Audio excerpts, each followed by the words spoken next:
Yo, what's going on, guys? So, we're playing some NHL 17, of course, and our good friends at EA thought it'd be this great, fantastic idea to update featured packs.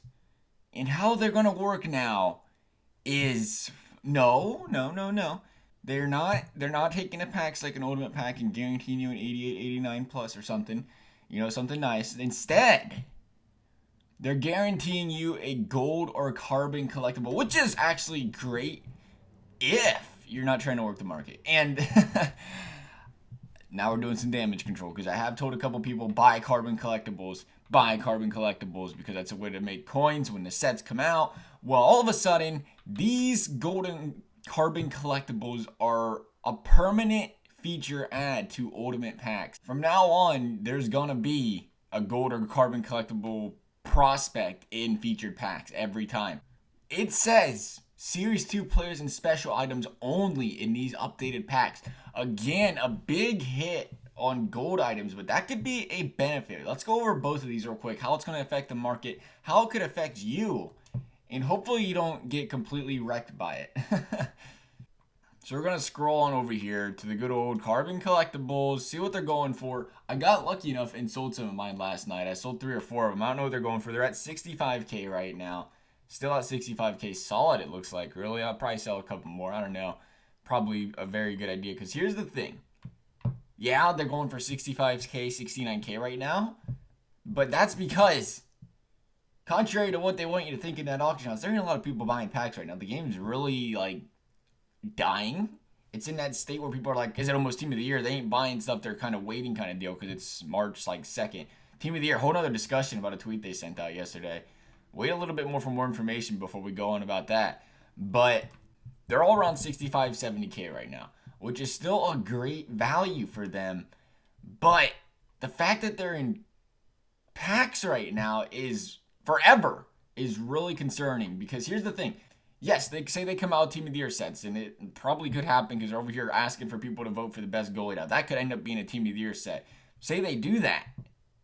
Carbon collectibles, you would think it would go up, right? But the thing is, it's really in the air. They got to have a Team of the Year, Team of the Week deal. If they don't do that, then maybe carbon collectibles don't go down. But here's the thing. If they come out with the Team of the Year and it's in a complete week like it has been for the last 6 million years, people aren't, yeah, they're going to use carbon collectibles, but you got to realize how many thousands and thousands of these special packs are going to be ripped, polluting the market with even more carbon collectibles. Not to mention, you can still get carbon collectibles by doing the jerseys, the head coaches. And that's another thing I should mention too, is the head coaches and the jerseys. 700 coins, cheapest head coach up. Sounds about right. But if the carbon collectibles go down, so do these. So if you have them in your collection, coaches, jerseys, if carbons go down to say 35K, your coaches are going down to 350 coins. You're going to lose half the coins on those. But I am stuck on what to tell you about carbon collectibles. Man, if you remember Movember collectibles, and they'd have to be that good of a player as the Movember collectibles, saying the Team of the Year would have to have those Ovechkins, those Crosbys in it to have an effect. But it was Movember collectibles that were going real cheap. But then it got up to, about 100K-ish? Because there was the Ovies and the Crosby and, Drew Doughty, and I don't remember the other guy. Patrick Kane. Another thing to keep in mind with that, though, is they could not be created. They could only be pulled. These can be created and pulled. I don't even want to tell you what to do with them. I really don't at this point. I'm just going to tell you how, I'm going to lay everything out there, and I'm going to let you decide on what you think. The carbon collectibles, 65K, they could go for up to 100K Team of the Year. The big obstacle in the way right now is them being in packs. Because they're in packs, there's a lot more that's going to be released, which can affect the price of it. Because the more something gets released, the lower the price is. That being said, if it costs you 10 carbon collectibles to get a Team of the Year Ovechkin, they have to go for 100K. But they might throw in something else. They might have a Team of the Year collectible. If they come out with Team of the Year collectibles, ooh, carbon collectibles. Ah, man, could you imagine? There could be some problems. It really does fluctuate. There's such a big imbalance right now. All I know is I think they're trying to do their best to completely screw people that are trying to make coins on the market or something, I guess, because that's what they seem to be making a lot of tendencies of doing lately. Granted, the way it's looking, nobody's buying these packs because there are not a lot of carbon collectibles out at all. Like this is typical carbon collectible zone right here, where there's about as many as there are right now out. Not a lot, but like I said, if they, who says they increase the prospects? But if they start ripping those Team of the Year packs, the chances of getting one are so much higher. That leaves us though with the gold items, and there is a little bit better of an understanding on those than our carbon collectibles. There's still going to be hero sets, so people are still going to use carbons for that, and they're still going to need gold cards. Is Carolina a good example? Probably. I mean, who won't be a good example? All I want to say is I would hold on to any gold cards you got that are the lower 85, 86s, not the 86 Series 2, but the 85 gold Sebastian Aho or something. Because here's the thing, these packs, they're Series 2 only packs, are all featured packs. Yes, there's still gold packs out, but those don't draw near as much attention for people buying as they do the featured packs. So we're going to see a lot less gold cards on the market. Do I think it's going to affect the expensive guys as much? Not really, because you got to realize they have a bunch of upgrades. Somebody's not going to pay $150K for a gold one when they can get the Series 2 one for $100K, you know what I'm saying?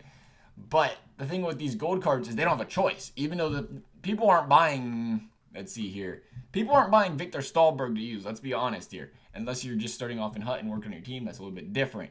So when they're buying that Victor Stahlberg, they're buying it for the hero set. So what I'm saying is that 85, 84 difference, not going to make a difference. The less they release that Victor Stahlberg, he's probably not as good of an example as an 85 overall, to be fair. Victor Rask, we're sticking at Victor Rask. The less they buy that Victor Rask out of packs, the less they're going to be in the market. And when you complete sets, it eats that card as well. So somebody's not going to re-put the card back up on the market. It's going to drive the price up a little bit. How much? That's yet to be seen. But it's going to drive the price up a little bit just for the pure fact that people are trying to do the sets still. Get that 99 dad so you get some heroes, whatever. So I think hold on to your lower tier gold cards for a little bit. They might go up in value. So that's a plus. Carbon collectibles, I'm in the air on that. I kind of want to hear what you guys are thinking about carbon collectibles right now. I sold half of my carbons, and I think I'm going to keep the other half just for, I don't know, just for the pure sake of I don't want to completely screw myself, but at the same time, I don't want to completely screw myself. It's one of those double-headed swords things. You could keep all of them. They could release these Team of the Year packs, and they could flood the market with carbon collectibles. If you think that's going to happen, I'd be selling your carbon collectibles. But if they don't flood the carbon collectible, if the market does not get flooded by carbon collectibles, they're going to go up if they come out with Team of the Year sets. And like I said, I don't know what EA is doing with their little Team of the Year thing. They just tweeted out something earlier about pick your favorite goalie that's Team of the Year worthy or something. And it showed like 6 goalies on the picture or something. So if guys, that could be a set right there, is that goalie. Anyway, guys, hope you guys liked the video. I just wanted to talk about the new packs, get you an understanding of what's going good and what could happen to the market. I hope you enjoyed the video. Thanks for watching. We'll see you next time.